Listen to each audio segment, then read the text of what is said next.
하나님의 은혜가 예배 자리에 나온 여러분 모두에게 충만히 넘쳐나기를 간절히 축원드립니다. 맞습니다. 보니까 우리 옛말에 오랜 병에 효자 없다, 그런 말이 있습니다. 우리의 삶에 고난이 찾아오면 그 말이 떠오르게 되지요. 참 힘겨운 게 짧게 지나가는 거는 그래도 그나마 감당이 될 것 같은데, 그게 너무 앞도 끝도 안 보이게 그렇게 지속된다. 그러면 참 어렵죠. 참 힘듭니다. 그 시간이 지속되면 절망에 빠져들기가 쉽습니다. 우리 신앙인들도 그런 면에서 장기간 지속되는 고난 속에서 그 여전한 믿음을 갖고 살아가기가 쉽지 않습니다. 믿음이 흔들리고 또 때로는 어떤 생각까지 들어오냐면, 하나님이 날 정말 돌보고 계신가? 하나님은 나를 혹시 잊으신 건 아닌가? 그런 생각까지 찾아옵니다. 오늘 본문에 나오는 이스라엘 백성들이 그 마음을 갖고 있었습니다. 그들이 고난의 상황 속에서 하나님께로부터 버림받은 것은 아닌가? 하나님이 우리를 잊으신 것은 아닌가? 그렇게 이야기를 하고 있습니다. 오늘 읽은 본문 14절을 보시면 다 그렇게 이야기를 하고 있죠. 오직 시온이 이르기를, 시온은 이스라엘 유다 백성들을 말합니다. 여호와께서 나를 버리시며 주께서 나를 잊으셨다. 지금 유다 백성들은 바벨론 포로 생활 가운데 있습니다. 그들과 그들의 조상들은 하나님께서 엄격히 금지하신 우상숭배, 그런 우상숭배에 너무 깊은 죄에 빠져 살았어요. 그것을 쉽게 떨쳐내질 못했습니다.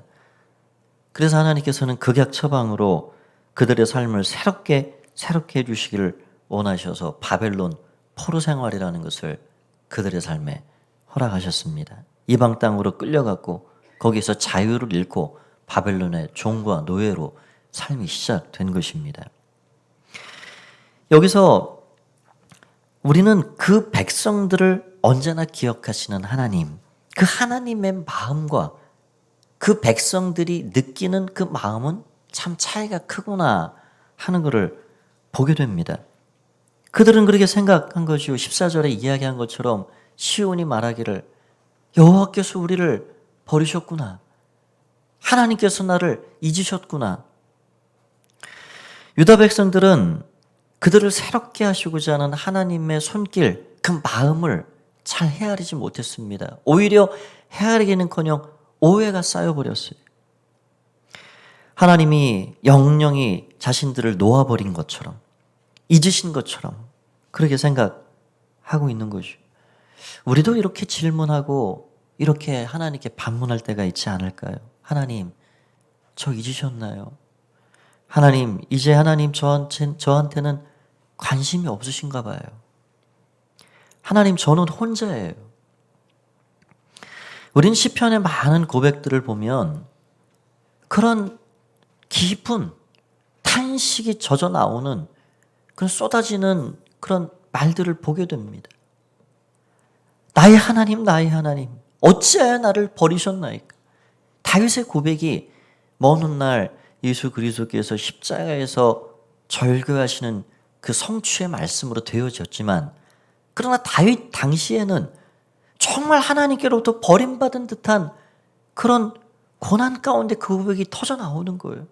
나의 하나님, 나의 하나님, 하나님 제 삶에 그렇게 하지 않으셨잖아요. 근데 왜 어찌해 저를 지금 이 고통과 고난에 그냥 묵인하고 계십니까? 어찌해 저를 버리셨습니까? 하나님 언제까지입니까? 그 시편에 보면은 어찌하여 라는 말이 자주 나와요. 우리의 마음에 참 깊은 공감을 주죠. 우리가 지난 수개월 동안 이제 시편 130편 가까이 보고 있는데요, 시편에는 어떤 툭탁하고 기적 같은 것들이 잘 묘사되어 있지는 않습니다. 그냥 그 시인들이 한번 기도를 부르짖고 한다고 하나님이 금세 응답을 딱 떨어뜨려주고, 그런 표현은 거의 나와 있지 않습니다. 우리가 이 시가서를 보면, 특히 시편을 보면 우리의 삶의 모든 희노애락, 하나님과 나 사이에 있는 그런 미묘한 긴장관계, 이 땅을 살아가는 신앙인들이 어떻게 그럼에도 불구하고 살아갈 것인가에 대해서 우리에게 빛을 주고 있어요. 그래서 시편이 참 좋아요. 우리의 아픔도 대변해주고 하나님의 사랑의 손길과 깊은 관심도 우리에게 말씀을 주시는 듯합니다. 하나님이 그렇게 말하는 그 백성들을 향해서 어떻게 이야기를 하고 계십니까? 이게 그 백성들의 마음과 하나님 마음이 이렇게 다르구나 하는 것을 알게 됩니다. 우리 15절을 보겠습니다. 15절 말씀을 같이 한번 읽어볼까요? 시작. 여인이 어찌 그 젖 먹는 자식을 잊겠으며 자기 태에서 난 아들을 긍휼히 여기지 않겠느냐. 그들은 혹시 잊을지라도 나는 너를 잊지 아니할 것이라. 아멘. 하나님은 아십니다. 이 땅의 지고한 사랑, 사랑의 최정점이 무엇인지 하나님은 알고 계세요. 젖먹이를 향한 어머니의 사랑, 그것이 지고한 사랑, 숭고한 사랑입니다. 여인에게 젖먹이 아이는 잊을 수도 없고 버릴 수도 없는 존재입니다. 아픈 배를 통해서 나왔기 때문에, 죽음의 사선을 통과해서 내 몸의 일부분으로 태어났기 때문에 어찌 그 젖먹이 자식을 잊을 수가 있습니까? 버릴 수가 있습니까? 열왕기상 3장에 보면 솔로몬 왕이 되어서 첫 재판을 하는데 놀랍게 그지없는 재판 이야기가 나오지요. 한 집에 두 여인이 살았습니다. 그 여인이 무슨 사건이 벌어져가지고 솔로몬 왕 앞에 찾아왔습니다. 왕이시여, 왕이시여, 저 여자가 자기 죽은 아들 잠자다가 깔고뭉개서 아이 죽여놓고 바꾸치기 했습니다. 아닙니다, 왕이시여. 저 거짓말하고 있습니다. 이 사나이가 제 아이입니다. 서로 살아있는 아이가 자기 아이라고 그렇게 주장하고 있는 거예요. 그 왕이 어떻게 판결을 했죠? 놀라운 일이죠. 솔로몬 왕이 사람의 심리를 이용합니다. 모성애. 진짜 엄마는 애절한 거예요.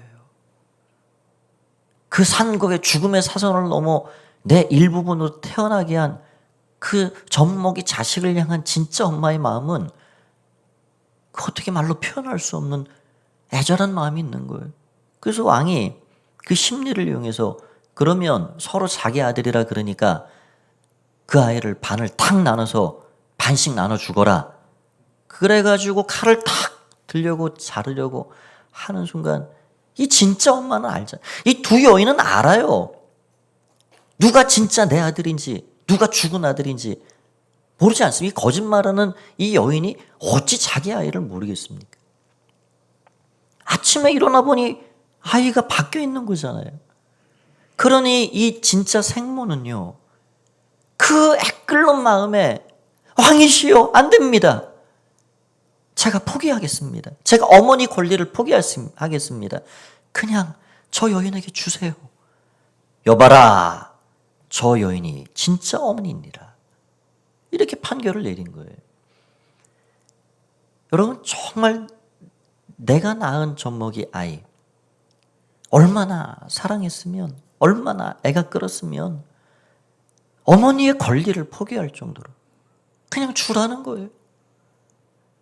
가짜 엄마지만 그래, 사랑하는 아들 그렇게 원하면 그렇게 잘 키워보라는 거예요. 하나님이 그 마음을 아시는 거죠. 젖먹이 아이를 향한 그 어미의 마음이 어떠하냐. 그걸 어떻게 잊을 수 있고 어떻게 버릴 수 있느냐. 그런데 하나님이 여기서 단서를 달고 있습니다. 그러나 그럼에도 불구하고 혹 그런 일이 잊을지 모르겠지만 나는 너희를 잊지 아니한다. 혹 세상에 그런 불가능한 일이 벌어진다 할지 모르겠지만 나는 너희를 절대로 버리거나 잊지 아니한다. 그게 하나님의 마음이었습니다. 여러분, 하나님은 그걸 표현하고 있는 거예요. 그 백성들에게. 나는 너희를 잊지 않아. 한순간도 지금까지 잊어온 일이 없고 지금도 너희를 잊은 것이 아니야. 나의 구원의 큰 계획의 그 역사 경륜 안에 너희가 있는 거야. 나는 너희를 순간도 잊지 않았어. 라고 말씀해주고 있는 겁니다. 그러면서 그 하나님 마음을 잘 알아듣지 못하고 잘 이해하지 못하니까 하나님께서 더 잘 알아듣기 쉽게 그 마음을 표현해 주고 계십니다. 16절을 보면 이렇게 되어 있습니다. 내가 너를 내 손바닥에 새겼고 너의 성벽이 항상 내 앞에 있나니. 하나님 말씀하십니다. 너는 내 손바닥에 있다. 내 손바닥에 있다.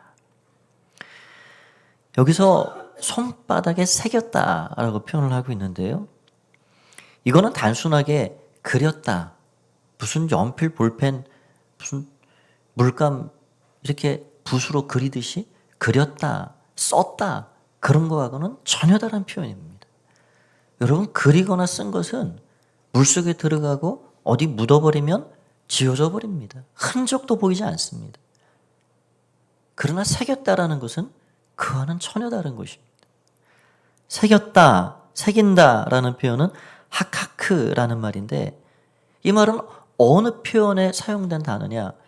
문신을 그리다. 거기에 사용된 말이에요.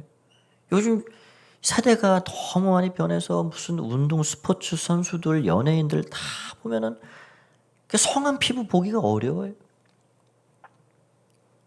그 왜 좋은 피부에 그렇게 뭐 이렇게 새겨놓는지 모르겠어요. 여러분, 문신이라는 게 뭡니까?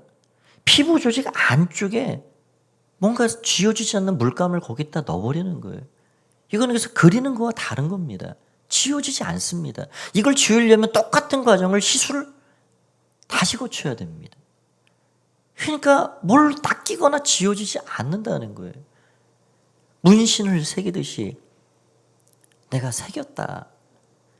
또 이 하카크라는 말은 어디에 쓰였냐면 보석이나 돌 같은 데에 정말 뭘 깊이 파가지고 글씨를 쓸 때 그거를 하카크라 표현합니다. 그러니까 쉽게 잊어지거나 없어지거나 흐려지지 않는 것을 말합니다. 그런데 그것을 어디에 새겼다 말씀하십니까? 손바닥에 새겼다. 손바닥이라는 이 표현이 원어로 카프라는 말인데 이 손바닥은 카파임이라는 복수로 되어 있습니다. 여러분, 손이 두 개이듯이 한 손에만 새겨 놓으신 것이 아니라 두 손바닥에 내가 다 새겼다. 그렇게 말씀하고 있는 거예요. 이건 어떤 것을 비유하고 있냐면 고대 시대에 손바닥에 주인의 이름을 새기고 다니는 종들이 있었습니다. 그게 거의 관례였어요. 그러니까 주인이 자꾸 일이 힘들고 벅차고 그러면 도망갈 거 아니에요. 그러면 도망가도 이놈 도망 나온 종이구나. 손바닥 좀 봐봐. 그러면은 거기에 주인의 이름이 있는 거예요. 손바닥에 새기든 어깨에 새기든 이마에 새기든 주인의 이름을 인두로 딱 불두장을 띄듯이 주인의 이름을 새겼다는 거예요. 마치 우리의 주인 되신 하나님께서 종과 같은 마음이 되셔서 당신의 손바닥에 우리의 이름을 새겨 넣으셨다는 겁니다. 그건 어떤 표현입니까? 하나님의 마음에 우리의 이름이 깊이 새겨졌다라는 표현입니다. 요한복음 20장에 보면 부활하신 예수님께서 제자들에게 찾아오셨습니다. 그들에게 복을 빌어 주셨지요. 샬롬, 평강이 너에게 있을지어다. 성령을 받으라. 아버지께서 나를 세상에 보낸 것 같이 나도 너희를 보내노라. 그러면서 제자들에게 찾아오셨습니다. 그런데 그 자리에 누가 없었냐면 도마가 없었어요. 그래서 주님께서 여드레 만에 도마가 있는 자리에 다시 찾아오셨습니다. 그 두 번째 제자들에게 찾아오신 것은 어떤 면에서 순전히 도마를 위함이었습니다. 그래서 우리 주님 뭐라 말씀하십니까? 요한복음 20장 26절, 27절 말씀을 보면 이렇게 되어 있습니다. 여드레를 지나서 제자들이 다시 집 안에 있을 때 도마도 함께 있고 문들이 닫혔는데 예수께서 오사 가운데 서서 이르시되 너희에게 평강이 있을지어다 하시고 27절 도마에게 이르시되 내 손가락을 이리 내밀어 내 손을 보고 내 손을 내밀어 내 옆구리에 넣어보라. 그리하면 믿음 없는 자가 되지 말고 믿는 자가 되라. 여러분 지금 도마의 마음, 그 심정이 어땠을까요? 예수님 만나기 전 십자가에 완전히 그 삶이 끝날 때 그 도마의 마음이 어땠을까요? 그리고 도마가 11명 제자, 10명 제자가 있는 자리에 왜 없이 홀로 어디 갔다 왔을까요? 아마 그렇게 생각할 수 있습니다. 내가 모든 거 다 포기하고 집 떠나서 예수님 한 분 바라보고 여기까지 왔는데 어떻게 우리 주님이 저렇게 그냥 죽으실 수 있지? 어떻게 우리를 이렇게 버리고 떠나실 수 있지? 여러분 당시에 부활이라는 건 전혀 제자들이 상상할 수 없는 일입니다. 예수님께서도 말씀은 들었지만 죽은 사람이 살아난다? 그러니 다 끝장난 것 같은 상실감에 빠졌습니다. 주님이 우리를 버리셨어. 주님이 우리를 놓고 가셨어. 주님이 우리를 기억지 않으셔. 그 배신감이 찾아왔을 것입니다. 허탈함이 찾아왔을 것입니다. 아마 10명의 제자들이 다락방에 꼭꼭 문 잠그고 있을 때 어디 한적한 곳에 갔었을 거예요. 그리고 허탈함을 되뇌이며 주님 이렇게 떠나신단 말입니까? 어찌 우리를 이렇게 버려두고 가셨단 말입니까? 그렇게 생각했을 겁니다. 여러분 지금 이 도마의 마음이 지금 이스라엘 백성들, 유다 백성들의 마음과 같지 않을까요? 하나님, 어떻게 이러실 수 있습니까? 이렇게 비참하게 우리가 포로로 이 먼 곳까지 끌려와서 자유를 잃었습니다. 하나님 우리를 버리셨습니까? 하나님 우리를 잊으셨습니까? 그런 도마에게 우리 주님이 그렇게 이야기하시는 거예요. 도마야, 가까이 와서 내 손을 보아라. 이 못자국 난 내 손을 보아라. 그리고 내 손가락을 이 손과 옆구리에 한번 넣어보아라. 도마가 깜짝 놀랐을 거예요. 얼마나 기겁했을까요? 예수님이 우리를 버리신 게 아니구나. 예수님이 우리를 떠나시지 않으셨구나. 그 사랑의 스티그마, 그 사랑의 흔적, 나 위에 우리 위에 죽으시고 채찍 맞으시고 희생과 죽음 그 모든 것 다 담당하신 그 예수님의 사랑의 흔적, 그 손바닥에 새겨진 그 사랑의 흔적,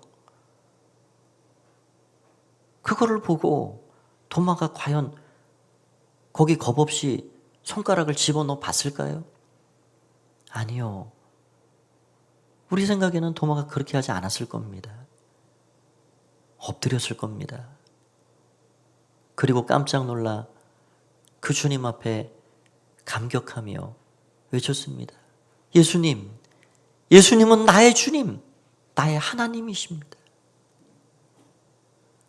그 손바닥에 새겨진 사랑의 스티그마, 그 흔적을 보고 도마는 그 앞에 엎드릴 수밖에 없었습니다.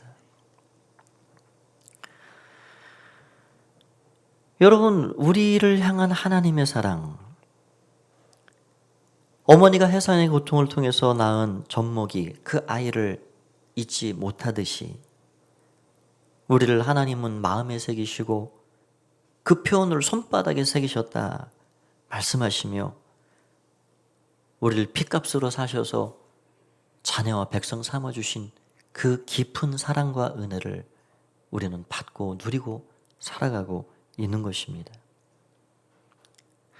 그러면서 하나님께서 그 백성들에게 소망을 주고 계신데요. 17절 말씀을 보겠습니다. 17절을 같이 한번 읽어보겠습니다. 시작. 내 자녀들은 빨리 걸으며 너를 홀며 너를 황폐하게 하던 자들은 너를 떠나가리라. 포로 생활에서 자유를 베풀어 주시고 고향 그 예루살렘으로 귀환하게 할 것이다. 돌아가게 될 것이다. 빨라질 것이다. 걸음이. 너희를 황폐하게 했던 그 모든 사람들은 다 너희를 떠나가게 될 것이다. 여러분, 고향 땅을 찾는 그 설렘을 아시지요? 먼 걸음도 마음은 먼저 가 있습니다. 마음은. 멀리 떨어진 가족이 상봉할 때 마음은 먼저 거기 다 가 있어요. 힘들고 어려워도 발걸음이 재촉됩니다. 발걸음이 빨라집니다. 빨리 가서 나의 부모님 뵙고 싶고 사랑하는 자녀들 보고 싶고 한 걸음에 달려가 끌어안고 만남의 기쁨을 누리듯이 지금 그 백성들이 지금 하나님이 잊으신 것 같고 버리신 것 같은 허탈감에 빠져 있지만 하나님 소망의 말씀을 주고 계신 거예요. 내 자녀들이. 그러나 예레미야를 통해 주신 연주는 차야 합니다. 70년이 지나는 그때가 되면 내 자녀들은 걸음이 재촉될 것이다. 빨라질 것이다. 고향 고국 꿈에도 그리는 하나님의 도성 그 예루살렘을 향해 찾아가는 발걸음, 하나님이 자유케 하시고 귀환케 하시고 회복시키시는 그 은혜에 너희 마음은 한 걸음에 그 고향을 향해 갈 것이다. 너희를 황폐하게 했던 그 사람들은 다 떠나가게 될 것이다. 여러분, 우리가 주의 전을 찾는 발걸음이 그러했으면 좋겠습니다. 나의 발걸음이 그렇게 영적 고향을 찾는 그 유다 백성들의 발걸음처럼, 나의 부모님이 계신 고향을 밟는 설레는 발걸음처럼 주님 앞에 나오는 그 발걸음이 그렇게 마음이 먼저 하고 발걸음이 재촉이 되고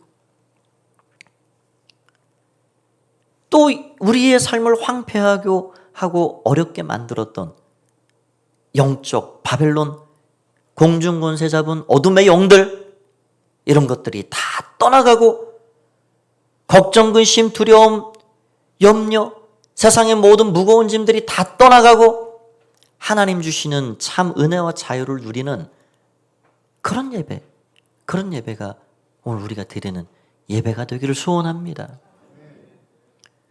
이것이 오늘 우리에게 주시는 약속의 말씀입니다. 하나님께서 너희의 발걸음이 빨라질 것이다. 너희를 황폐하게 하던 것들은 다 떠나게 될 것이다. 예배의 자리에 나올 때마다 이 은혜를 힘입어 돌아가는 여러분들 다 되시길 바랍니다.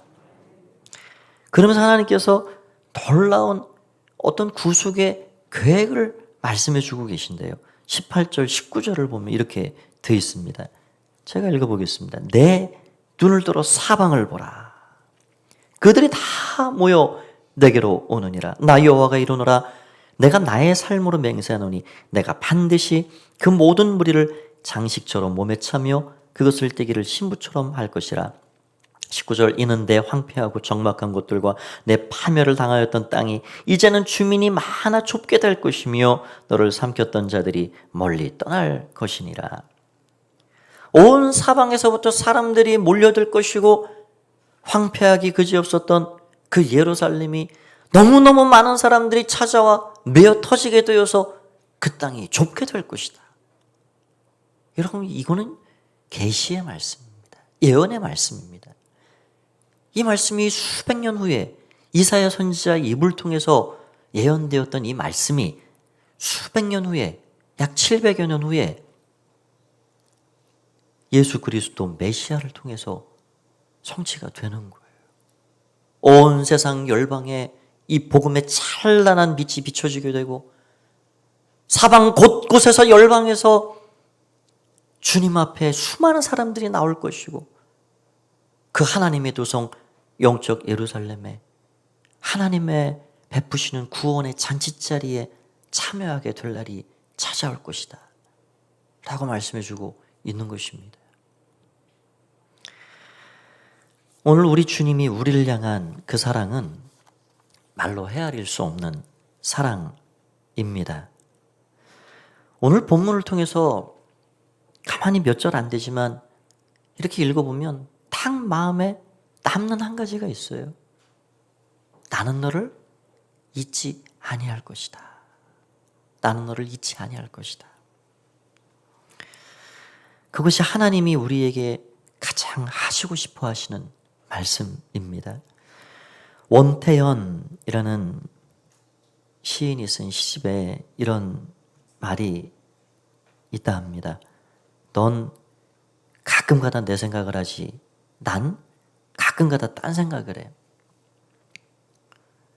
이게 유다 백성들과 하나님의 마음의 차이가 아닌가. 이게 우리 마음과 하나님 마음의 차이가 아닌가 생각이 됩니다. 우리는 세상살이 분주해서 가끔가다 하나님 생각하고 삽니다.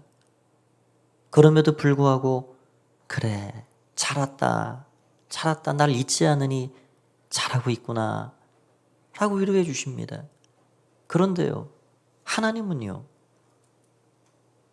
지금 이 사람은 어떤 표현입니까 이게?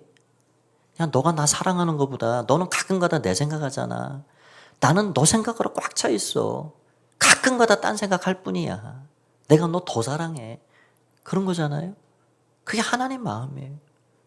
하나님은 딴 생각도 안 하시죠.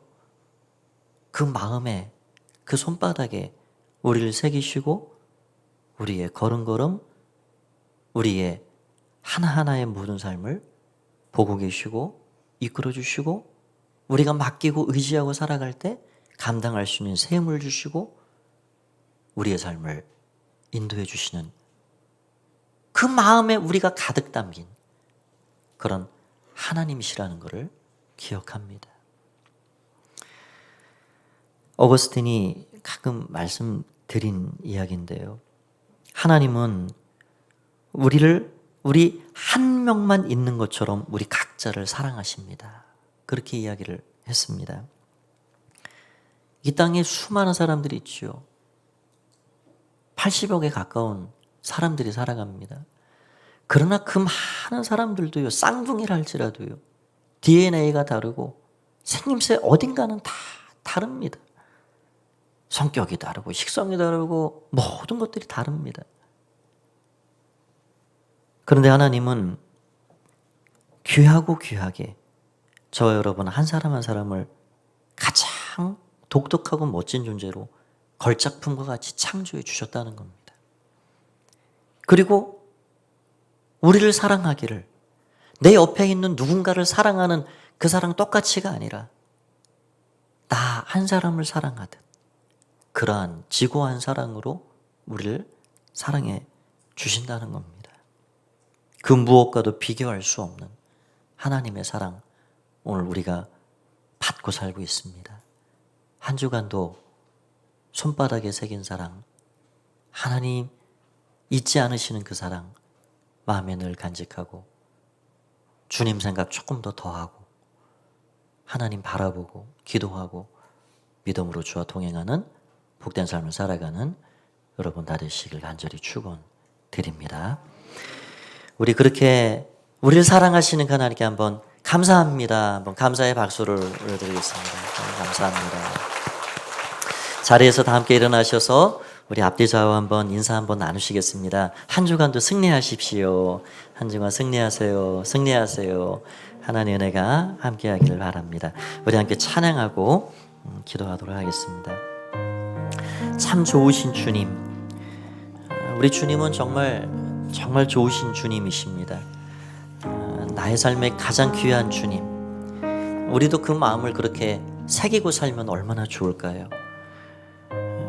그 하나님을 생각하며 그 주님을 찬양하도록 하겠습니다.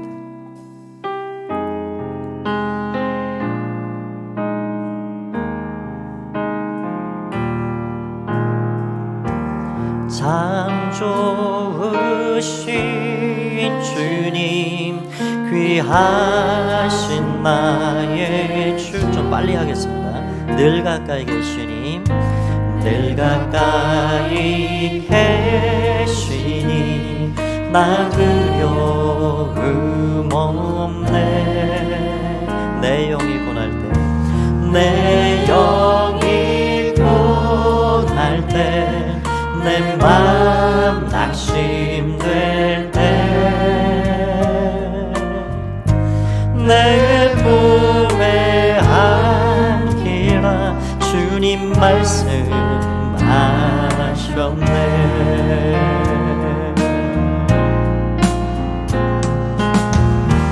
광야 같은 세상 주만 의지하며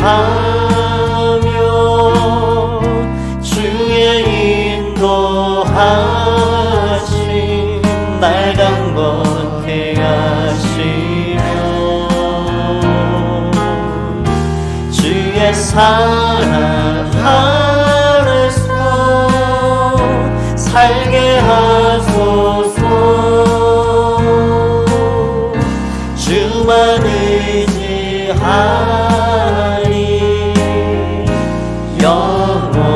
영원토록. 다시 한번 찬양하겠습니다. 참 좋으신 주, 참 좋으신 주님, 귀하신 나의 주,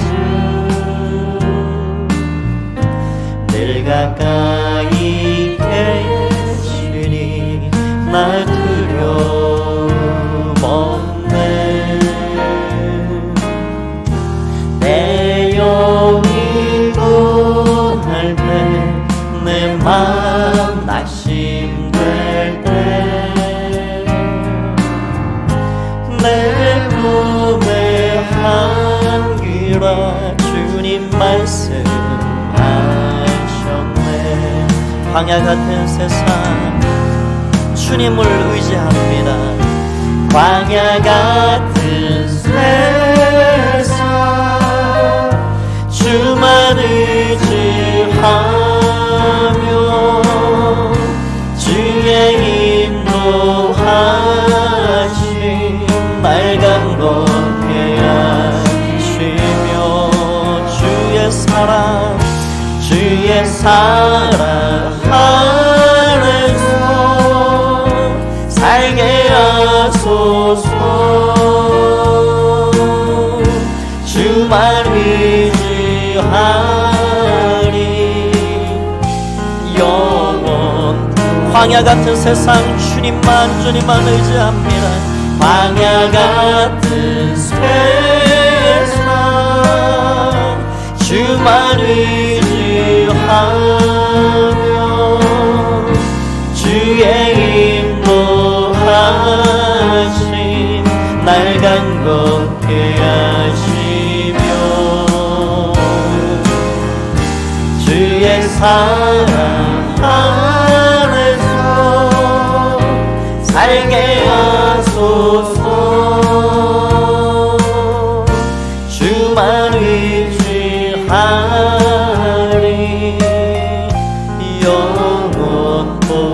영원토록. 주의 사랑 안에서 주의 사랑 안에서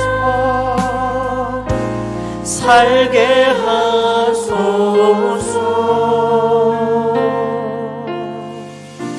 주만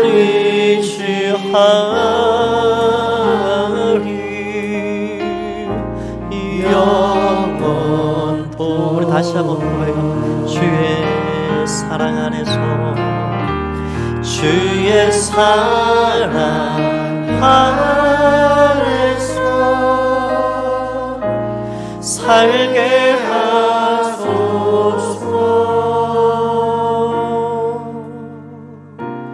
주만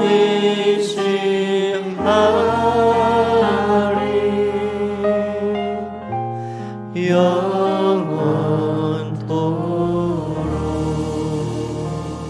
영원토록. 우리는 세상을 10번 다시 태어나도 다 알 수 없는 것이 부모님 사랑이고 100번을 다시 태어나도 다 알 수 없는 것이 하나님 사랑 것입니다.